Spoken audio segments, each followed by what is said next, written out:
भगवान श्री राम के गुरु महर्षि विश्वामित्र जन्म से एक क्षत्रिय थे, लेकिन अपनी इच्छा शक्ति, हठ और घोर तपस्या से उन्होंने महर्षि की उपाधि प्राप्त की थी।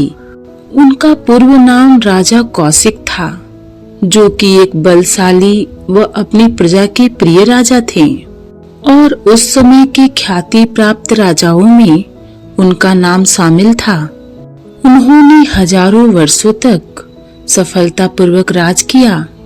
राजपाट के दौरान एक बार जब राजा कौशिक अपनी विशाल सेना के साथ जंगल के बीच से गुजर रहे थे, वहां उन्हें महर्षि वशिष्ठ का आश्रम मिला, जहां रुककर वे अपनी सेना के साथ वशिष्ठ जी से भेंट करने चले गए। राजा कौशिक को देखते ही वशिष्ठ जी ने उनका अतिथि सत्कार किया और उनकी पूरी सेना को अपनी योग माया और कामधेनु गौ की सहायता से भरपेट भोजन कराकर तृप्त कर दिया। यह देखकर राजा कौशिक चकित रह गए और सोचने लगे कि कैसे एक ब्राह्मण इतनी विशाल सेना को भोजन करा सकता है, और वो भी इतने प्रकार के व्यंजन। राजा से रहा नहीं गया और उन्होंने महर्षि वशिष्ठ से पूछ ही लिया, गुरुवर, कैसे आपने मेरी इतनी विशाल सेना को इतने प्रकार के स्वादिष्ट भोजन खिलाकर तृप्त कर दिया, और कैसे आपने इतने अधिक भोजन का प्रबंध किया? उनके पूछने पर वशिष्ठ जी ने उन्हें बताया कि उनके पास कामधेनु गाय है, जो उन्हें स्वयं इंद्र ने दी थी, और कामधेनु गौ के द्वारा ही यह सब संभव हो पाया है। गौ कामधेनु के बारे में सुनते ही राजा कौशिक को उसे प्राप्त करने की इच्छा हुई और उन्होंने वशिष्ठ जी से कामधेनु गौ उन्हें देने के लिए कहा और बदले में मुहमांगा धन देने की बात कही। महर्षि वशिष्ठ ने राजा को गौ कामधेनु देने से इनकार कर दिया और कहा कि कामधेनु मुझे अपने प्राणों से भी प्यारी है, उसका कोई मोल नहीं है, मैं उसे अपने से अलग नहीं कर सकता हूँ। यह कहकर वशिष्ठ जी ने गौ देने से राजा कौशिक को मना कर दिया। महर्षि वशिष्ठ द्वारा राजा कौशिक को कामधेनु गाय देने से मना कर देने पर राजा कौशिक इसे अपना अपमान समझने लगे और उन्होंने अपनी सेना को आदेश दे दिया कि कामधेनु को जबरदस्ती हाँक कर महल ले जाया जाए। राजा का आदेश पाते ही सैनिक बलपूर्वक गाय को डंडों से हाँकने लगे, उसे मारते हुए ले जाने की कोशिश करने लगे। लेकिन कामधेनु गाय कोई साधारण गाय नहीं थी। कामधेनु ने महर्षि वशिष्ठ से आज्ञा प्राप्त की और अपनी योग माया की शक्ति से राजा की विशाल सेना के सामने अपनी विशाल सेना की उत्पत्ति कर दी, जिसने राजा कौशिक की पूरी सेना को ध्वस्त कर दिया। अपनी सेना को ध्वस्त होता देख राजा कौशिक के 100 पुत्र क्रोधित होकर वशिष्ठ जी को मारने के लिए बढ़े, जिस पर वशिष्ठ जी ने राजा के एक पुत्र को छोड़कर बाकी सभी पुत्रों को अपनी शक्ति से भस्म कर दिया। अपने पुत्रों व सेना का नाश होता देख राजा कौशिक बहुत दुखी हो गए। उन्होंने अपनी हार स्वीकार करते हुए वशिष्ठ जी से माफी मांग ली और खिन्न मन से अपने महल की ओर लौट गए। राजा कौशिक ने माफी तो मांग ली थी, लेकिन उनके मन के भीतर प्रतिशोध की ज्वाला जल रही थी। वे महर्षि वशिष्ठ से अपने पुत्रों के वध और अपने अपमान का बदला लेना चाहते थे। इस घटना के बाद वे अपने बचे हुए एक पुत्र को राजपाट सौंपकर खुद हिमालय की कंदराओं में कड़ी तपस्या के लिए चले गए, ताकि वे भी उन सभी दिव्य शक्तियों को अर्जित कर सकें। राजा वशिष्ठ ने वहां वर्षों तक गहन तपस्या की और देवों के देव महादेव को प्रसन्न कर कई दिव्य अस्त्र शस्त्र प्राप्त किए और पुनः महर्षि वशिष्ठ पर आक्रमण किया। लेकिन अभी भी उनके पास वे दिव्य अस्त्र शस्त्र नहीं थे जो वशिष्ठ जी की शक्ति के समीप भी हों। अतः वे फिर से परास्त हो गए। चूंकि तब क्रोधित होकर वशिष्ठ जी ने राजा पर अपने ब्रह्मास्त्र का उपयोग कर उनके सभी दिव्य अस्त्र शस्त्रों को नष्ट कर दिया था।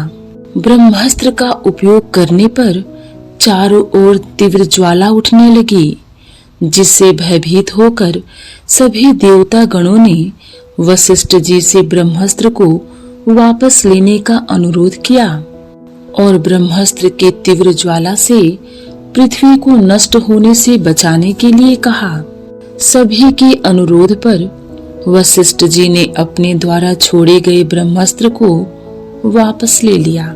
यह सब देखकर राजा कौशिक को ब्रह्मा बल की श्रेष्ठता का आभास हो गया और इसकी प्राप्ति के लिए वे फिर से गहन तपस्या में लीन हो गए, जिसके बाद ब्रह्मा जी ने उन्हें राजर्षि पद प्रदान किया।